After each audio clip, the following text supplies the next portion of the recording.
Este episódio foi gravado em palestra ministrada em reunião da Comissão de Direito Tributário da OAB, subseção de Londrina, e do Instituto de Direito Tributário de Londrina.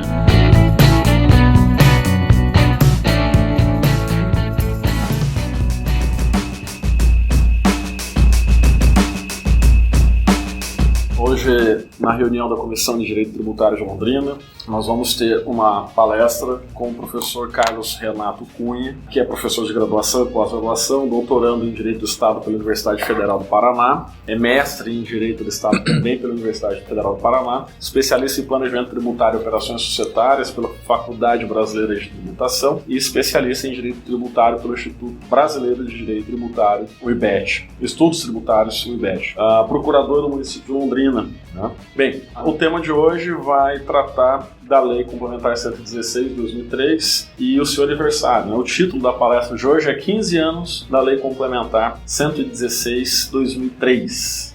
Estávamos conversando e falando um pouco aqui antes e já dizíamos, olha, é uma lei que quando a gente iniciou e começou a advocacia, ela era uma jovem, uma recém-nascida, lá nos idos de 2013. E agora, passado um bom tempo, inúmeras discussões relacionadas aos temas que ela trata, a jurisprudência foi se consolidando durante esse período e agora ela se torna uma adolescente. E vamos ver então o que se tem relacionado a esses 15 anos, quais foram as grandes discussões que foram as discussões travadas nesse período e apontar, inclusive, tentar apontar qual que vai ser o futuro dela diante de um cenário de reformas, qual seria o futuro da Lei Complementar 116 e do próprio tributo municipal. Então, sem mais delongas, já passo a palavra ao nosso palestrante para que ele possa fazer as suas ponderações sobre o tema e nos abrilhantar aí com essa palestra de hoje. Muito bem, boa noite a todos, muito obrigado, agradeço primeiramente o convite do IDTL e da Comissão de Direito Tributário da OAB Londrina, a pessoa do coordenador aqui da comissão e presidente do IDTL, o professor Elvio. Então eu estou honrado aqui de poder conversar um pouquinho sobre a Lei Complementar 116 e falar do ISS, por quem eu tenho bastante carinho. Então, assim, para deixar claro, estamos entre amigos e não tenho a pretensão aqui de ensinar nada do ISS a ninguém. Vocês, assim, seria até presunçoso da minha parte, porque vocês são também profundos conhecedores do tema. Então, assim, é uma palestra, na verdade, de retomada de pontos sobre essa lei, comemorando aí essa efeméride de 15 anos do seu nascimento. E eu vou só pontuar alguns aspectos para que a gente possa refletir e depois talvez debater aqui conjuntamente, sem a pretensão de aprofundar nenhum deles ou de esgotar muito menos a discussão. Então, assim, até eu coloquei aqui um subtítulo na palestra, né? Então a gente vai falar sobre os 15 anos da Lei Complementar 116 de 2003 e eu coloquei lá uma ode ao ISS. E eu dividi aqui a apresentação com um primeiro questionamento, né? Seria, na verdade, essa palestra aqui o início de uma despedida? Porque nós estamos falando praticamente, talvez, de um moribundo. O ISS, aí, pelo menos nesse contexto de reforma tributária, ele vai desaparecer. Então, talvez a gente esteja falando de um tema que não vai ter tanta relevância daqui a algum tempo. E dependendo da proposta que está lá em trâmite no Congresso Nacional, o ISS ainda vai ter uma sobrevida, né? Porque na proposta do Bernardo Api, ela vai ter uma fase de transição em que os tributos atuais ainda continuam durante 10 anos, tem outra de 50 anos, tem de tudo, né? Então a gente ainda teria temas a discutir em relação ao ICMS, ao IPI, PIS/COFINS, ao ISS. A depender da proposta, não. Eles acabam de forma mais rápida. Então, essa palestra aqui ainda não é um obituário, né, do ISS, mas já tem um ar assim de despedida. E se nós falamos aqui da Lei Complementar 116, que tem aí 15 anos, temos que recordar que o ISS surgiu no Brasil em 65, com a emenda 18. Né? Então está comemorando aí 54 anos. Do ISS. Antes, o avô do ISS, os avós, na verdade, do ISS eram os impostos sobre transações, sobre indústria e profissões e sobre diversões públicas. São os precursores aí do ISS. Já a inspiração do ISS brasileiro, que é a Taxe sur les prestations de services francês, é de 53. tem aí mais ou menos 66 anos. Então o ISS, na verdade, ele é um senhor, né? Mas não é tão velho assim. Nós temos tributos assim de mais quilometragem. O ISS tem algumas décadas, mas ele não é tão idoso, por exemplo, quanto o imposto de renda na história mundial e nacional. Mas lá na França, onde surgiu essa ideia, ele já foi substituído já há algum tempo, né? Ele foi integrado ao IVA, primeiramente francês e depois o IVA transnacional lá da União Europeia. Bom, então, sabendo que essa aqui é uma espécie de palestra despedida, né, vamos começar aqui a falar do ISS, esse incompreendido. Ele é incompreendido, porque eu coloquei essa afirmação, porque ele é pequenininho, mas incomoda nos termos jurídicos. Ele é pequenininho do ponto de vista de arrecadação nacional. Ele está longe, se você pegar aqueles gráficos que mostram os tributos que mais arrecadam, ele está longe de ser os campeões de arrecadação, ou de ter relevância econômica perante os demais tributos. Mas ele incomoda com as dificuldades jurídicas que ele traz. Então ele tem vários aspectos em que realmente nós temos uma dificuldade de compreensão, nós temos teses que muito diversas, debates na jurisprudência que não se encerram, parece que se encerram e não se encerram, renascem das cinzas, tal qual o Fênix. Então ele é um incompreendido exatamente por esses pontos. Ele é complexo. Ele tem complexidades. Então esses são esses pontos que eu vou tentar trazer aqui no contexto já da Lei Complementar 116. A gente pode dizer o seguinte, o ISS, esse senhor de 50 e poucos anos no Brasil, ele tem várias crises existenciais. A gente pode deixar mais ou menos afirmado isso. Então, para começar a tratar desses pontos, eu afirmei ali que nós temos, na verdade, 3 ISS. Não temos um ISS. E aí eu me recordo de um prefácio no livro do Marcelo Caron Batista, um livro que trata do ISS, um dos melhores livros sobre ISS do Brasil, ISS, do texto à norma, e o prefácio é do professor José Roberto Vieira, da Universidade Federal do Paraná. E lá, o professor Vieira, ele faz uma distinção entre o ISS Dr. Jekyll e o ISS Dr. Hyde, que é uma alusão àquela obra clássica do médico e o monstro. Então ele fala que existe o ISS médico e existe o ISS monstro numa dupla personalidade. Eu aqui vou elevar ao cubo a afirmação do professor Vieira para dizer que nós temos 3 ISS.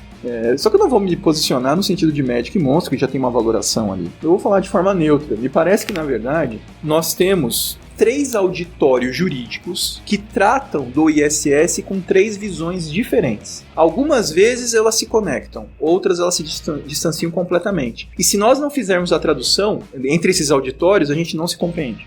Estamos falando línguas diferentes. Então, primeiro, nós temos um ISS da legislação nacional. O ISS que o legislador nacional veiculou antes da Lei Complementar 116, já lá no Decreto-Lei 406/68, mas que perdura na Lei Complementar 116, que influenciou a redação do artigo 156, inciso 3º da atual Constituição, tendo visto os debates existentes antes na Constituição anterior.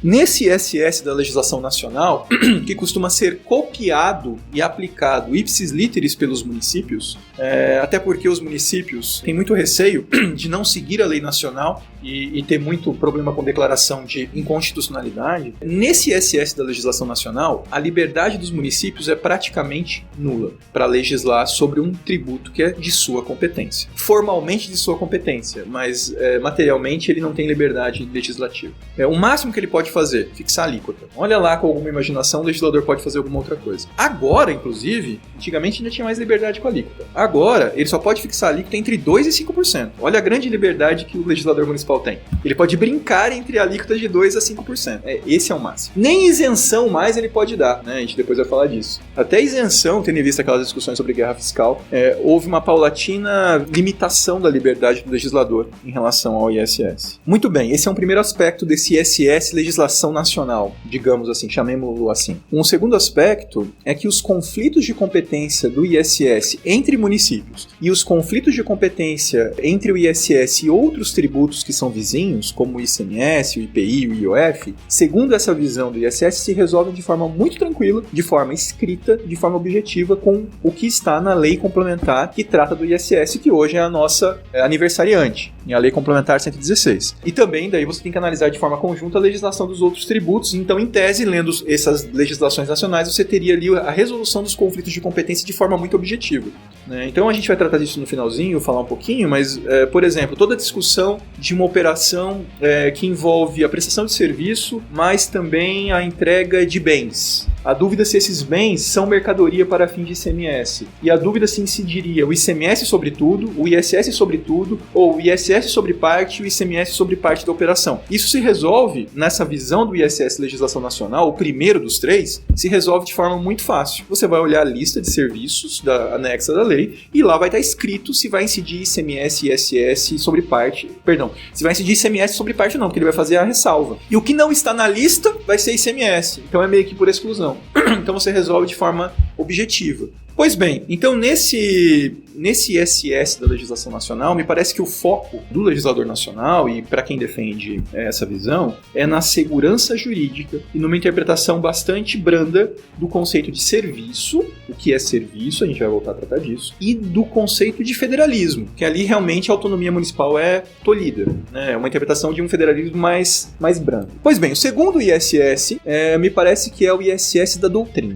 Obviamente que eu não estou falando de todos os autores. Tem autor que defende exatamente a visão do ISS da legislação nacional. Mas, vamos dizer assim, a maior parte dos autores que tratam do ISS, eles têm uma visão que não se casa com o que está na legislação nacional. É uma visão de um ISS que não está legislado. Então, nesse caso, primeiro, o conceito de serviço é limitado. É serviço naquele sentido jurídico estrito do Código Civil, do contrato de prestação de serviço, obrigação de fazer. Segundo ponto, nesse ISS da doutrina, criado pela doutrina, os municípios possuem muito maior liberdade do que nós vemos lá de forma literal na legislação. Tanto é que a discussão é que essas normas nacionais são inconstitucionais por lesionarem o princípio federativo. Então existe aquela discussão, olha, na verdade, para grande parte dos autores, peguem o Roque Antônio Carrasa, o Marcelo Carão Batista, que eu mencionei aqui, o que eles vão mencionar? A lista, ela só pode ser exemplificativa, porque os municípios têm total liberdade de tributar serviço. Então aquilo ali é uma lista de exemplo, mas se for serviço, o município pode tributar. Então é uma visão que não tem nada a ver com o que está na lei, ou como ela é interpretada.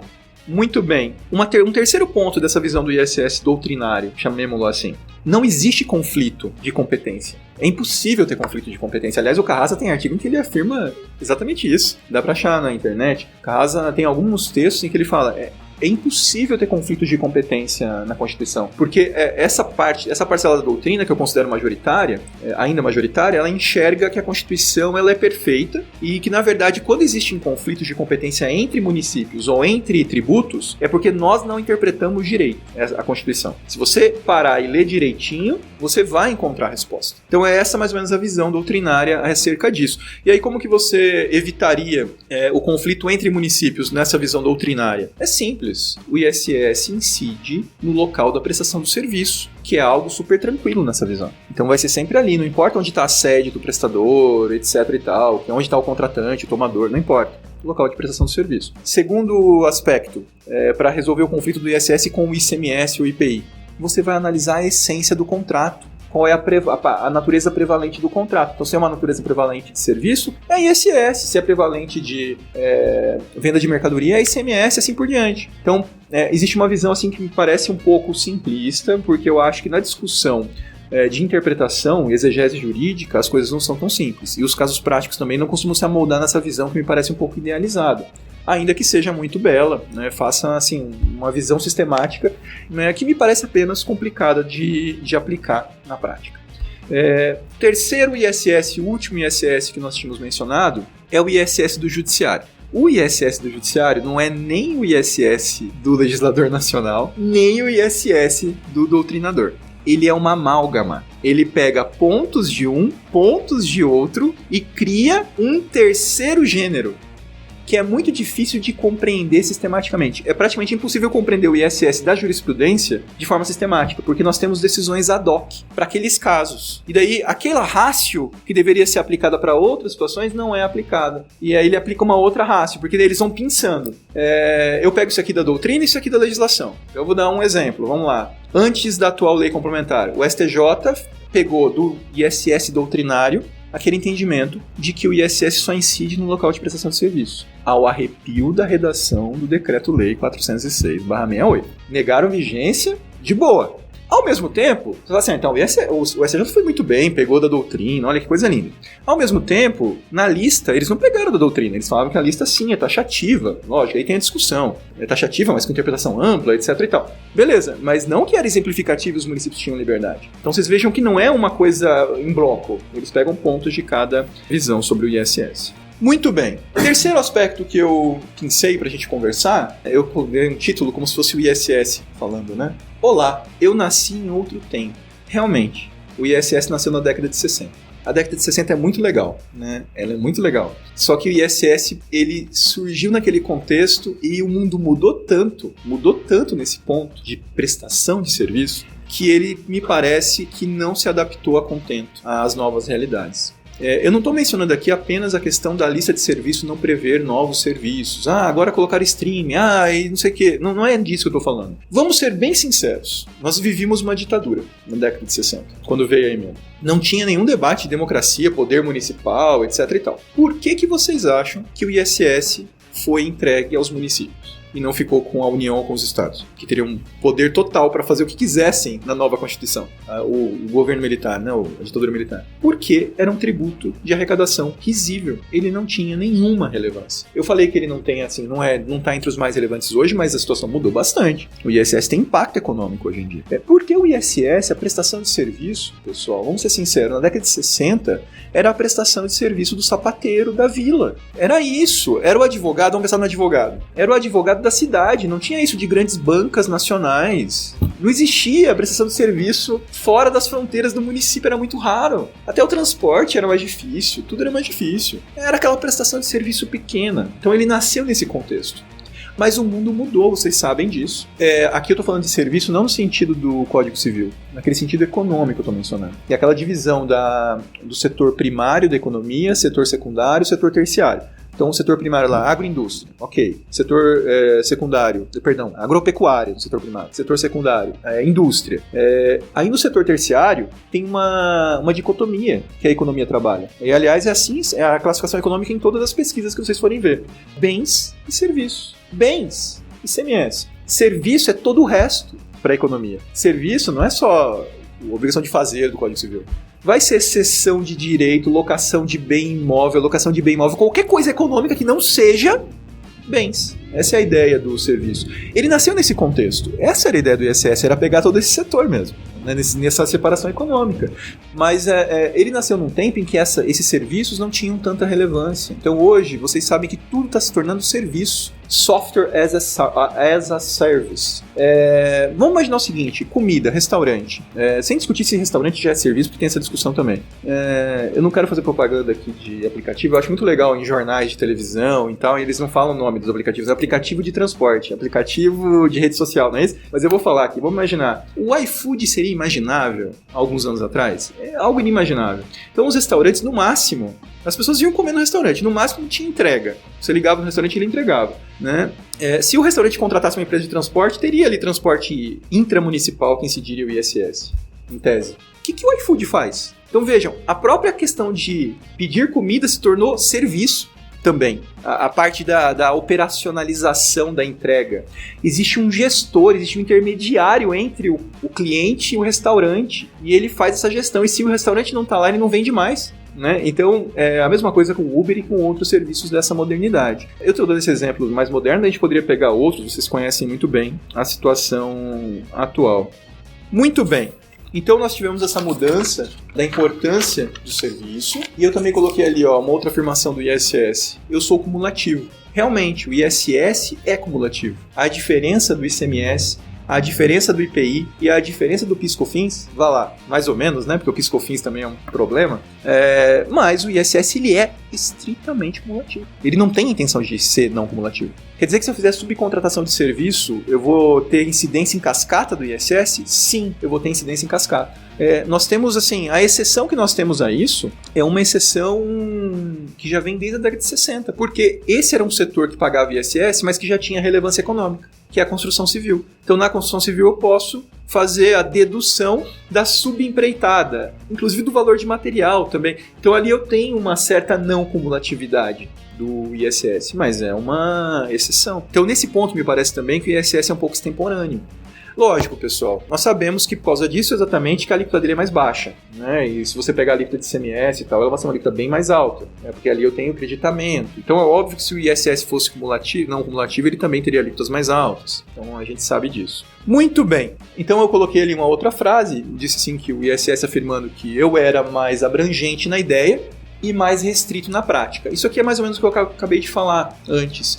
Na verdade, a ideia do ISS era incidir sobre qualquer serviço no sentido econômico, que é muito mais amplo do que a gente tem na visão atual da doutrina e de parte em determinado assunto da jurisprudência. E ele era mais restrito na prática porque ele tinha uma incidência local mesmo. Ele não tinha um aspecto intermunicipal ou nacional, como parece existir hoje. Aí nós chegamos na nossa aniversariante, na Lei Complementar 116. Você tinha mencionado a adolescência, né, dela. Eu tinha colocado também no slide. Então, assim, eu coloquei ali como título desse tópico: a adolescente que queria mudar o mundo e que trouxe o frescor da juventude. Na verdade, a Lei Complementar 116 de 2003 é uma adolescente. E ela realmente modernizou o contexto do ISS, ela esclareceu alguns pontos e ela empoderou, usei um verbo que está na moda, ela empoderou os municípios, porque ela trouxe alguns aspectos de bastante relevância, como por exemplo, ela regulou a questão da responsabilidade tributária do tomador, que era algo que era bastante lacunoso anteriormente.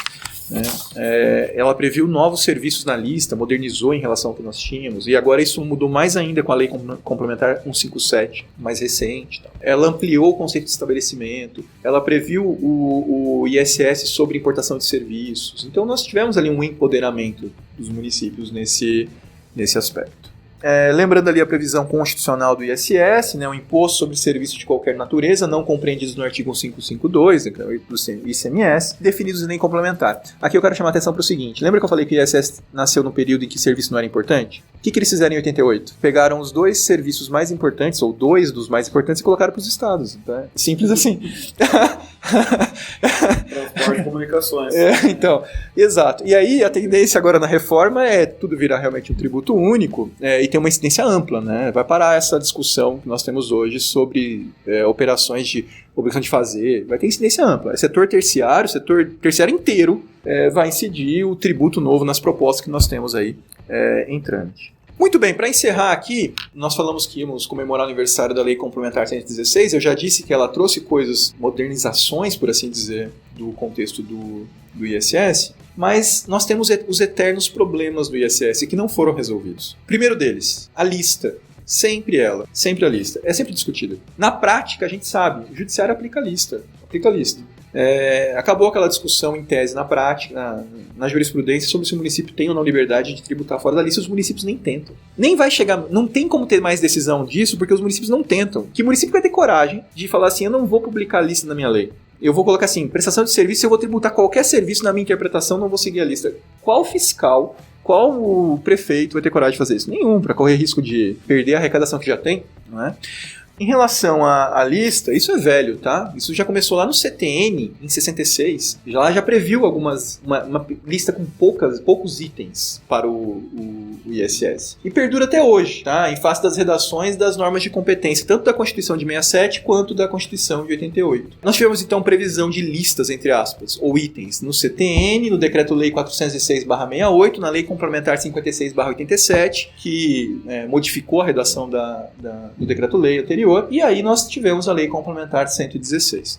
Qual que é a técnica que passou a ser utilizada, então, pelo legislador nacional e copiada pelos municípios? A utilização de listas exaustivas que vinculariam o legislador municipal com itens e subitens, tentando ser o mais exaustivo possível na descrição das materialidades dentro da materialidade guarda-chuva, que é o serviço. Então, hoje, na Lei Complementar 116, a gente tem lá uma lista anexa com 40 itens e muitos subitens. Bom, quais são os eternos problemas aí de interpretação? As discussões da doutrina e da jurisprudência de décadas. A lista é taxativa? A lista é exemplificativa? A lista é taxativa com interpretação ampla e analógica? Ou ela é taxativa apenas para dirimir conflitos de competência? E assim vai.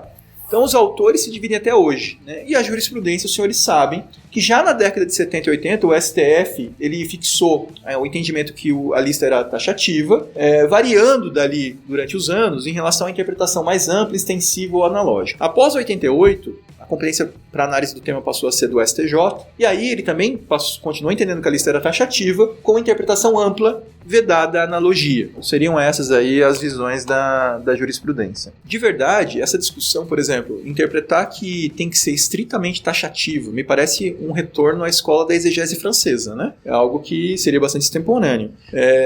A interpretação, entre aspas, extensiva, ela é essencial porque senão bastaria ao contribuinte mudar o nome formal do que ele faz para não incidir. Seria um formalismo absurdo. Então, não importa, vamos dizer assim, quando eu olho a lista, na interpretação da jurisprudência, não importa o nome dado ao serviço, importa a natureza dele. Se eu conseguir encaixar aquela natureza em um dos subitens, pronto. Ou do item, mor, pronto, já estamos ali obedecendo à estrita legalidade tributária e a divisão de competência do ISS. Isso, na verdade, foi reforçado pelo parágrafo 4º do artigo 1º da Lei Complementar 116, que esclareceu esse aspecto. Então lá diz que a incidência do imposto não depende da denominação dada ao serviço prestado. Bom, pessoal, veja bem, ainda que houvesse discussão se a lista era exemplificativa ou taxativa, a partir do momento que o município copia a lista, eu não tenho dúvida, ela é taxativa, pelo menos para aquele município.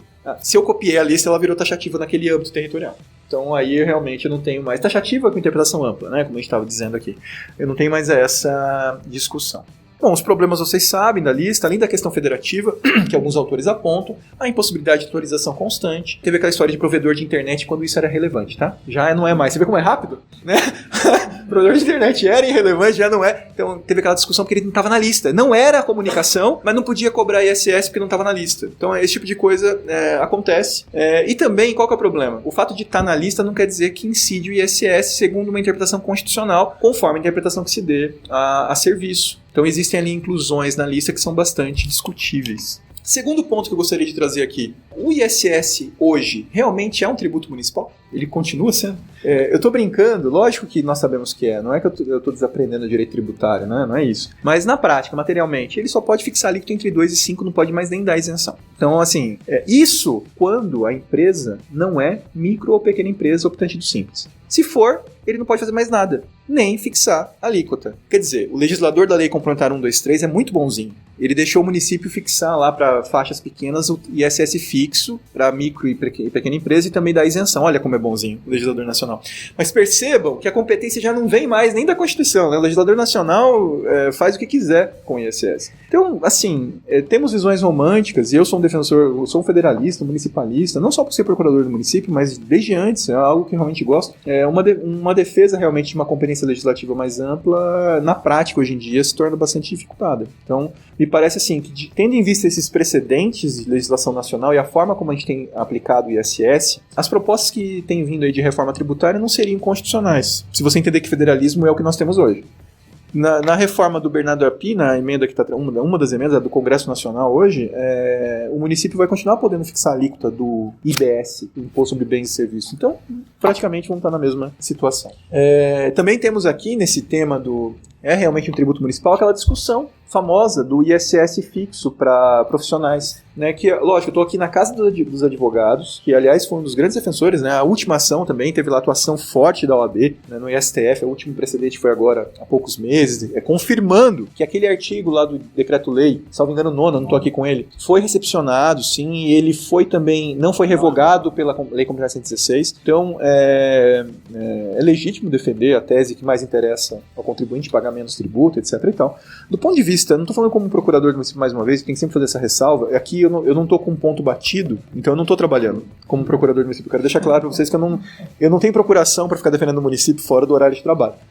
Mas eu quero dizer assim, como um estudioso de direito tributário que gosta de estudar, não faz sentido o ISS fixo do ponto de vista da capacidade contributiva. Não faz o menor sentido. Porque para você fazer a distinção, a igualdade tributária é medida pela capacidade contributiva que você vai medir conforme a base de arrecadação de cada um e com a aplicação das alíquotas, com progressividade ou proporcionalidade, aí com as técnicas que existem. A partir do momento que você pega determinados prestadores que não têm um critério de discrimen para quebrar a igualdade, e você separa eles numa situação diferenciada, para pagar em tese menos, esse menos é discutível em determinadas situações, me parece que é uma quebra da igualdade e da capacidade contributiva. E aí qual que vai ser a discussão? Isso não acontece, por exemplo, no Simples Nacional, porque ali nós temos o discrimen. o artigo 179 da Constituição, o artigo 170, inciso 9 da Constituição, que determinam o tratamento favorecido à micro e pequena empresa. Né? Então ali eu tenho já constitucionalmente uma determinação desse crime. Não é o que acontece com o prestador de serviço, intelectual ou sociedade de profissionais. Talvez aí, naquela época, na década de 60, isso fosse uma situação. Me parece que isso já não é verdade com grandes bancas, com equipes gigantescas, com faturamentos enormes. Simplesmente não faz sentido. Né? Mas, decisão judicial, a gente pode criticar, né? E se cumpre. Tá aí. Esse é o contexto. Terceiro ponto. O local da prestação de serviço ainda a ser encontrado. Né? Parece que está resolvido, não está resolvido coisa nenhuma. Olha, na verdade, eu acho muito engraçado. Eu vou até trazer aqui, ó. Primeiro, eu vou falar a minha visão pessoal. Eu acho que pode ter sim conflito, eu acho que isso não é simples. Nem um pouco simples. Eu vou dizer por quê. Você pode ter, na prestação de serviço, eu chamo de dou dois nomes para a situação. Tem a dispersão territorial dos elementos da relação jurídica do ISS. O que seria isso? É quando o tomador está no município, o prestador está em outro município e o serviço vai ser prestado num terceiro. Eu tenho uma dispersão dos elementos da norma do ISS. E eu posso ter a dispersão da prestação do serviço, que é diferente. Não importa, vamos dizer, o tomador e o prestador estão no mesmo município. E vai ter prestação de serviço no mesmo município. Só que esse serviço vai se estender para outros. Você pode imaginar o seguinte, exemplo do primeiro. Um cliente de Curitiba contrata um escritório de advocacia de São Paulo para ajuizar uma ação lá em Goiânia. Exemplo do segundo. Um cliente de Londrina contrata um escritório de Londrina para ajuizar uma ação em Londrina, mas que vai demandar oitiva de testemunhas e milhões de coisas em 10 comarcas diferentes. Pronto, eu já tenho dispersão da prestação de serviço. Né? Então, assim, qualquer solução que se dê a isso vai ser uma decisão jurídica do direito positivo. Né? Não tem uma natureza. E eu vou dizer por quê. Me parece... essa visão, eu acho um pouco idealizada da doutrina, por exemplo, de que eu só tenho que analisar onde é prestado o serviço, é muito simples. Eu já mostrei para vocês que não é, porque eu já tenho, por exemplo, serviço que se dispersa no espaço, eu vou dividir para cada município os honorários do advogado.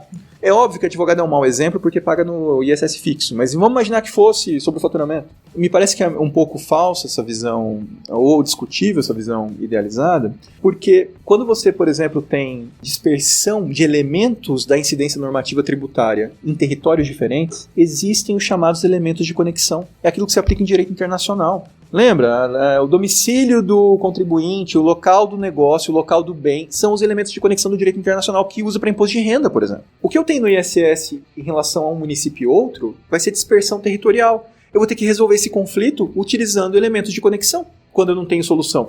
Tem casos que são fáceis, tem casos que não tem dúvida. O serviço foi prestado realmente num lugar só, etc. e tal. Não tem dúvida. Nesse ponto, só para esclarecer, a nossa aniversariante resolveu muitos dos problemas. Porque várias das discussões anteriores, ela trouxe um monte de exceção, ela continuou prevendo a regra de que o serviço considera ser ocorrido no local do estabelecimento, prestador, na sede também, uma regra alternativa, mas ela previu um monte de exceção, que daí essas exceções são locais mesmo em que o serviço vai ser prestado, a varrição, o imóvel que já era exceção, a construção, etc. e tal. Ela só aumentou a lista. Então, praticamente, quase todos os casos, a maior parte deles vai estar resolvido ali naquela listagem, hoje em dia. Mas para os que não estão, me parece que a questão você pode ter vigência extraterritorial de lei municipal. Não tem nenhum problema, se você tem elemento de conexão. Isso acontece no imposto de renda quando você tributa a renda de outros países também. E aí alguém vai falar assim, você tá louco. E o princípio da territorialidade? Gente, é só ler o artigo 102 do CTN. O artigo 102 do CTN prevê a vigência extraterritorial de leis estaduais e leis municipais, com alguns requisitos. Né? E assim, nesse caso nós temos conflito de competência, me parece que quem vai resolver o conflito aí se vai ter uma incidência, uma vigência extraterritorial da lei municipal? A lei complementar. Conflito de competência, quem resolve? A lei complementar. Artigo 146(1) da Constituição Federal. Então me parece assim que nesse caso as disposições da lei complementar 116 deveriam ter sido seguidas à risca. E por que eu estou trazendo aqui para vocês? Eu acho muito curioso. O STJ, antes da Lei Complementar 116, aplicando o Decreto-Lei 406, ele simplesmente negou vigência ao artigo 12 do Decreto-Lei. Lá dizia que era no local do estabelecimento prestador e da sede do prestador de serviço. Aí o STJ falava, não, é no local de prestação. Beleza. Aí, isso aqui é uma decisão de 2000, né, do embargos no recurso especial 130792, relator ministro Ari Pargendler. Muito bem, olha que interessante. Depois da Lei Complementar 116, eles trouxemos aqui o RESP 1.117.121 de São Paulo, a relatora ministra Liliana Calmon. Vamos lá. Olha o ponto 1 lá do acordo. A competência para a cobrança do ISS sob a égide do Decreto-Lei 406 era o do local da prestação de serviço, o que foi alterado pela Lei Complementar 116. Eu acho muito curioso, assim, quem ainda não parou para olhar isso, pega os dois artigos e dê uma lida para ver se realmente eles são diferentes, teve alguma mudança. Mas é algo engraçado. Pois bem, mas eu passei para vocês a minha visão sobre a questão territorial. Eu acho que é completamente possível. Eu acho que tem que ter resolução de conflito e a lei complementar resolve isso. Desde que haja elementos de conexão. Seja o estabelecimento, seja a sede, seja o local de prestação e assim por diante. Lembrando aqui que a lei complementar 116 também melhorou isso, porque ela previu um conceito de estabelecimento bastante amplo. Não é mais estabelecimento com filial, com nome, com um alvará. Se eu montar uma mesinha para atender cliente em outra cidade, isso vai se tornar estabelecimento, mesmo que não importa o nome que eu dê. Muito bem, estamos encerrando, né, o penúltimo ponto. O serviço e sua dupla personalidade. Isso é aquela discussão do serviço enquanto prestação de serviço, do contrato de prestação de serviço do Código Civil e serviço no sentido econômico, que é tudo do setor terciário que não seja bens. Eu não tenho dúvidas. O ISS, quando nasceu, a ideia era pegar todo o setor terciário menos bens. Né? A doutrina sempre criticou isso, dizendo que deveria ser uma interpretação jurídica, tendo visto o artigo 110 do Código Tributário Nacional, que diz que a lei tributária não pode mudar os conceitos de direito privado, e como no direito privado eu tenho conceito lá de prestação de serviço no Código Civil, então eu não poderia ter essa modificação. Isso acabou vingando no Supremo depois de décadas. Era defendido desde muito antes, mas vingou no Supremo em 2003. Salvo engano, acho que foi 2003, e depois veio a súmula vinculante 31.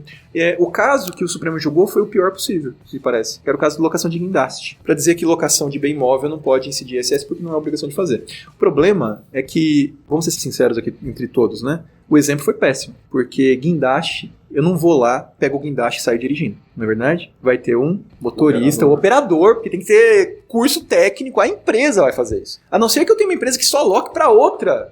Na verdade, o que eu contrato não é locação de guindaste, o que eu contrato é operação de guindaste, é serviço de guindaste, é qualquer coisa, serviço de içamento, sei lá. Mas o exemplo foi péssimo. Depois o STF reviu. Em relação a guindaste, ele reviu. Ele falou, não, tem que separar. Separa o guindaste, separa do... Até tinha uma proposta de alteração da súmula, né? Acho que teve pra deixar claro isso, né? Só que agora eu vou fazer um meia-culpa também. Eu tô falando isso aqui pra fazer piada, só que você vê como que é o problema de ementas, né? E a repetição de ementas sem análise crítica. O case que chegou no Supremo, que foi julgado, naquele caso era locação de guindaste. Mas aquilo é raro. Locação pura. Por quê? Porque era do Porto de Santos. Tem aqueles guindastes lá que fazem o içamento de carga para os navios. E aquilo lá, as empresas só locam guindaste. Quem faz a operação são os estivadores lá, o pessoal do porto mesmo, da empresa. Então ali era a locação. Mas qual é o problema? Daí você decide isso, afirma isso e aplica para um monte de casos que não é. É a história da ementização do Poder Judiciário. Pessoal, a grande questão, e tem autores que defendem isso, só vou pensar aqui, é o seguinte: se você pegar outras leis do direito privado brasileiro, essas outras leis já prevêem ou previam que serviço não era só obrigação de fazer, elas tinham um conceito econômico internalizado. Então tem uma discussão ali de que poderia ter uma outra decisão a respeito disso. Basta pegar o Código do Consumidor. Tá? Serviço no Código do Consumidor não é o serviço do Código Civil. Ou a lei de franquia, né?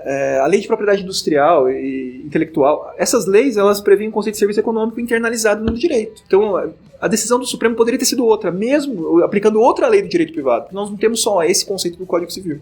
Bom, mas aqui eu estou pensando só, mas esse foi um dos problemas do ISS também, porque na verdade, tudo bem, que bom para os contribuintes, para os advogados que ganharam dinheiro. Parabéns, é legítimo, não tem nada de moral nisso. Mas do ponto de vista de um olhar macro, para o sistema, isso faz muito mal. Eu criei um setor da economia que não vai ter tributação. E aí qual que é a questão? Agora também eu vou fazer tudo virar alocação de bens móveis, né? Eu vou forçar a barra para fazer planejamento e daqui a pouco eu vou virar um advogado que loca também. Eu vou locar meu cérebro, alguma coisa.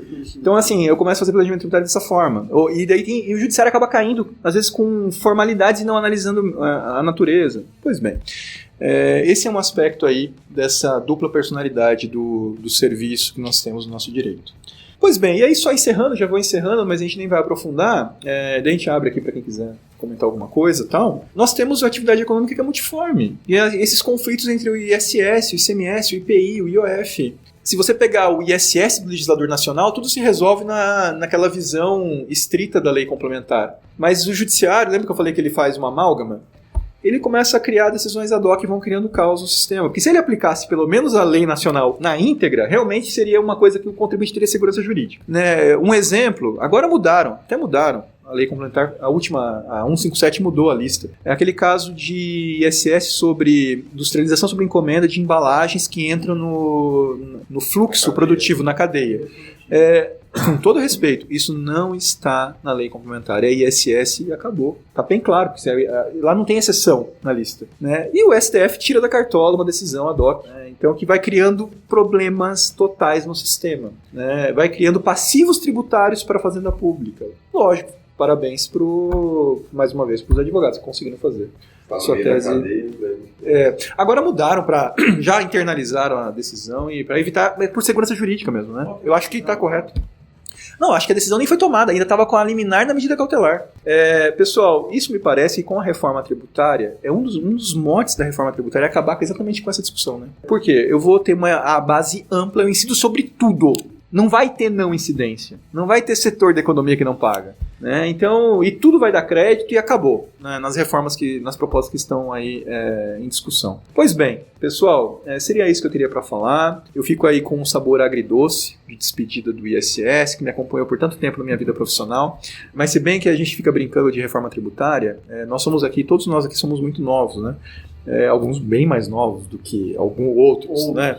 Mas reforma tributária no Brasil e o fim do ICMS, do ISS, é discutida desde sempre, e desde que a Constituição surgiu, em 88, também é discutida. Então, assim, qual que é a diferença de agora? É que me parece que o contexto socioeconômico, tal, o interesse empresarial, realmente o lobby é forte para que haja reforma. Então agora eu estou achando que vai. Posso estar enganado, né? Vai saber o que vai acontecer nos próximos meses e anos. Mas então, muito obrigado a todos. Fico aqui à disposição, senhor coordenador, presidente. Nós que agradecemos sempre, né, por ter aceitado o convite e ter aceitado a proposta. Comentar, tratar do tema, falar um pouquinho do ISS, mesmo nessas condições, nessas condições dele hoje.